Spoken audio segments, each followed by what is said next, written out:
ចាសួស្តីបងចាថ្នាំបំបត្តិជាប់មុខរបស់យើងចាមិនពិបាកញ៉ាំទេណាបងរសជាតិអត់ល្វីងទេស្រួលញ៉ាំចាក្លិនឈ្ងុយផ្អែមនៅចុងមាត់ណាបងចាថ្នាំបំបត្តិជាប់របស់យើងនេះគេហៅថាមើងកមុំប្តី100ដែលយើងផ្សំមានចំណងថ្នាំគឺមានចំនួន12មុខបន្ថែមទៀតបងចាចឹងរាល់បញ្ហាជាប់មិនថាបងជាប់ឈាមជាប់អាចរុយជាប់អាចសរសៃក្រហមជាប់ស្តើងចាមិនថាបងជាប់ខ្មៅខ្លាំងប៉ុណ្ណាទេបងជាប់4 10 20ឆ្នាំចាខ្ញុំធានាជូននេះគឺយើងញ៉ាំបាត់ណាបងចាយើងដាំទឹកញ៉ាំក៏បានត្រាំស្រាញ៉ាំក៏បានចាហើយបំបត្តិថ្នាំបំបត្តិជាប់នេះដែរជួយព្យាបាលបញ្ហាមុនតូចមុនធំមុនខ្ទុះមុនកប់មុនសាច់មុនខ្នងអីហ្នឹងគឺញ៉ាំបាត់ជួយព្យាបាលបញ្ហារោគស្ត្រីធ្លាក់សរមាស់ធំក្លិន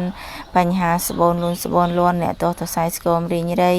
ចាមានបញ្ហាកាពះពោះវៀនកម្រងនោមកម្រិតស្រាលអីគឺញ៉ាំបាត់ចាជួយឲ្យរដូវរបស់យើងមកទៀងទាត់បានល្អប្រសើរចាឈឺតាមសន្លាក់ដៃជើងអីហ្នឹងគឺបកកែណាបងអើយចាហើយចំពោះការកំងថ្នាំទៅដល់ដៃចាំទូទាត់លុយតាមក្រោយមានការ free សេវាជួយបងទៀតចាអរគុណ